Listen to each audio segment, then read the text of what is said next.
Previously, they had all grouped up and arrived at the second world boss. The boss, being intelligent, fought back fiercely. However, with Miss Su's help and the support of his pet, they managed to bring it down. Yao and Miss Su celebrated their victory, but Luo knew it wasn't over yet. The system hadn't announced anything yet, leaving him with a sense of unease. Now to this week's chapter. At that moment, the cliffs began to crumble, throwing everyone into a panic. The ground beneath the boss shattered, sending it plunging into a pool of lava. As it fell, the boss declared with a sinister laugh that they would all join it in hell, triggering further collapse of the surrounding area. Meanwhile, Luo realized that the boss's actions were a desperate attempt to sacrifice itself and drag everyone down with it. Yao, on the other hand, was in tears, pleading with Luo like a frightened child, begging for help as he had no resurrection scrolls left and desperately wanted to avoid death. He glanced at the exit portal, quickly realizing it was too far for everyone to reach in time. As he scrambled to think of a plan, his pet appeared and calmly walked toward him. At that moment, an idea sparked in his mind.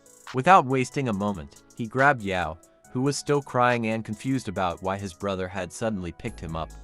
Then, without hesitation, he placed an arm around Miss Su's waist. She blushed at the sudden action, clearly taken aback, but before she could question him, he simply stated there was no time to explain.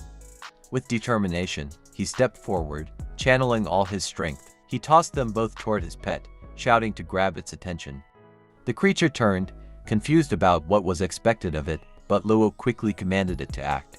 Without hesitation, he yelled for the pet to grab them and throw them as hard as it could toward the exit portal. Hearing the urgency in his voice, the pet roared, quickly understanding its new orders. Without giving Yao or Miss Su a moment to react, it scooped them up, leaving them stunned and unable to ask any questions as it prepared to follow through. Yao, still finding time to joke despite the chaos, questioned Luo, asking what kind of cruel joke this was, saying they were not balls to be thrown around. Before he could say more, they were hurled through the air toward the portal. Miss Su let out a sharp scream, while Yao shouted that the plan was insane.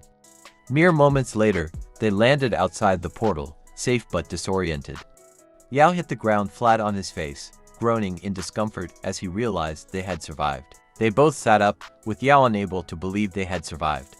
He laughed nervously, still catching his breath. Miss Su, however, looked back toward the portal with concern etched on her face. She commented with urgency that the exit was about to close and that Luo was still inside. Her worrying deepened as the portal's glow began to flicker, signaling its impending collapse. Meanwhile, Luo and his pet stood on one of the last remaining pieces of solid ground amid the crumbling chaos. The lava below bubbled and hissed, inching closer with every passing moment. Luo gave his pet a firm pat and commanded it to throw him toward the exit, just as it had done with Yao and Miss Su. He reminded it calmly that he would undo the summoning immediately afterward, sending it safely back into his crest. The pet roared in understanding, gripping him tightly before launching him with all its strength toward the portal. Luo soared through the air, determined to make it in time. Luo looked back, keeping his promise, and commanded his pet to return. The pet glowed brightly and safely returned to him.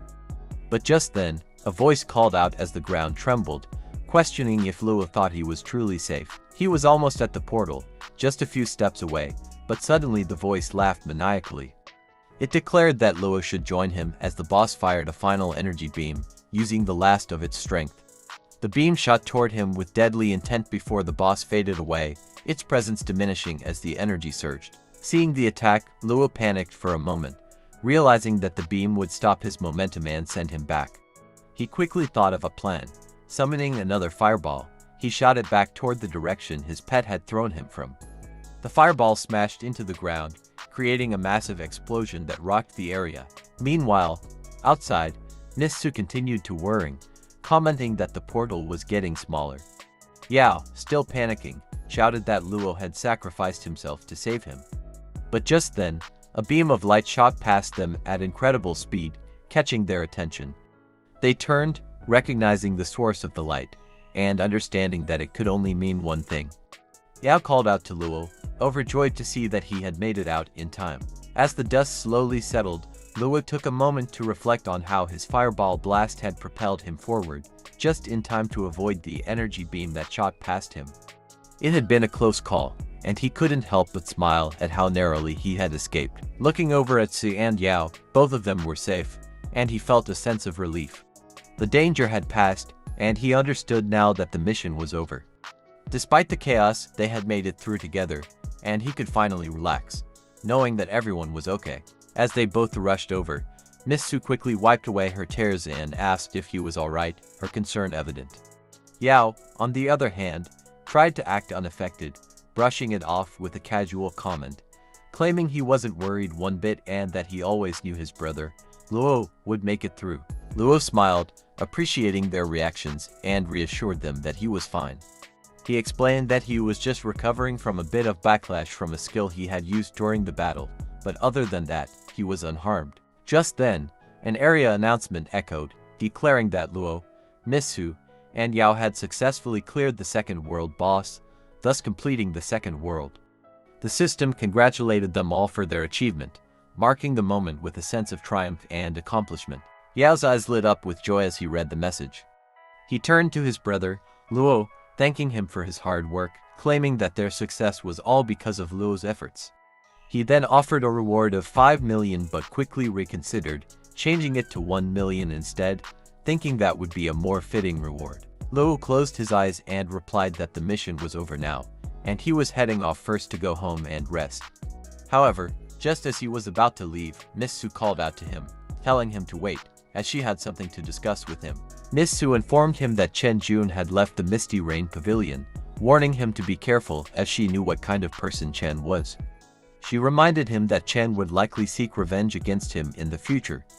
With a lighthearted smile, she added that it would be nice if he could return to her guild, but smiled and added that she knew that wouldn't happen. She was just happy to be able to contact him now. Luo glanced back at her and thanked her for the warning, nodding as he replied that he would be relying on her in the future before turning to leave. Just then, Yao spoke up, complimenting Miss Su on her impressive control skills. He offered that since they were the first group of new class players to clear the second world, she might want to join his guild, as they were heading to the third world next. However, Miss Su politely declined, stating that Yao could go on without her. He smiled and commented that they would see each other again, as she always seemed to be around his brother Luo. Miss Su replied that it was interesting how one person could change things, noting how they hadn't gotten along before, but now, they had become friends so quickly. Time had passed, and the scene shifted to the third world, known as the Land of the Dead. Countless crosses stood in the ground, with a massive glowing skeleton head looming in the distance. Suddenly, there was movement beneath one of the crosses, and a hand emerged from the ground. It was Yao's guild, one by one, entering the third world. Yao's general looked around, puzzled, and commented that the safe zone in this area was nothing like the ones in the previous worlds. He questioned if this was really a safe zone at all. Yao, however, remained calm and explained that they were the first group of normal class users to enter the third world. He urged them not to waste time and to use the advantage Luo had given them to level up quickly and become a powerful guild in the future. Suddenly, a foot landed on Yao's hand, stopping his conversation. He quickly pulled his hand back and looked at the foot mark on his hand, frowning. He questioned which one of his men hadn't seen him and dared step on his hand. He threatened that they would get a cut from their monthly salary for such a mistake. An unfamiliar voice called out, questioning if he was Liu Yao from the Supreme Guild. Yao looked up to see a group of players standing before him. The leader of the group demanded to know if Luo had traveled with him before and insisted that Yao summon Luo immediately. Yao stood up and pressed his finger into the leader's chest, questioning who he thought he was and why he should comply with his demands when they didn't even know each other. The leader of the group smiled and remained calm, unfazed by Yao's reaction. Just then, one of Yao's members whispered to him, explaining that these were old class players who had come before them and were now stuck in the third world.